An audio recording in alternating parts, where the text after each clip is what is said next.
कौन सी ऐसी कड़ी थी जिससे ये सृष्टि बनी? और क्या हमारा पैदा होना प्रकृति का सबसे बड़ा संयोग नहीं है?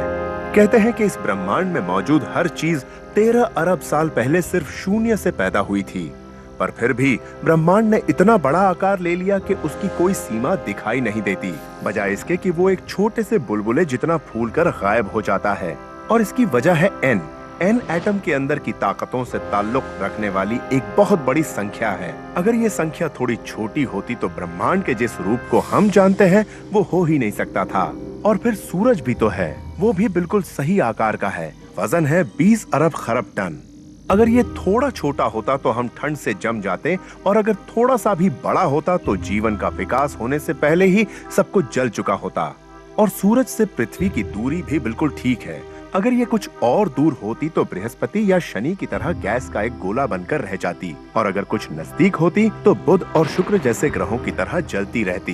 पानी के बिना जीवन का विकास नहीं हो सकता, और पानी के तरल बने रहने के लिए जरूरी है कि वो सूरज से सिर्फ उतनी दूरी पर हो जहाँ न ज्यादा गर्मी हो न ज्यादा सर्दी। इसके बावजूद 4.5 अरब साल तक न जाने कितनी अनहोनी घटनाएं घटती रहीं।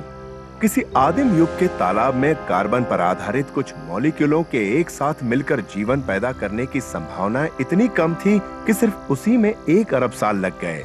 फिर मछलियों का पानी से बाहर निकलकर जमीन पर रेंगना, एक एस्टेरॉइड का धरती पर गिरकर डायनासोरों का सफाया करना ताकि स्तनधारी जिंदा रह सकें, बंदरों का इंसानों में बदलकर सभ्य समाज बनाना, और फिर दुनिया की 6 अरब की आबादी में से 2 इंसानों का मिलकर आपको पैदा करना और आपका जिंदा रहना। ये सब संयोग इतने ज्यादा हैं कि अगर आज आप वजूद में न होते तो इन संयोगों पर कभी यकीन न करते। इसलिए अगली बार जब भी आप जिंदगी से ऊब जाएं तो आंकड़ों और संयोगों की अहमियत को जरूर याद कर लीजिएगा। ये सच है कि आपका मरना तय है, पर यह भी सच है कि आज आपका जिंदा होना किसी चमत्कार से कम नहीं। खुशकिस्मत हैं आप।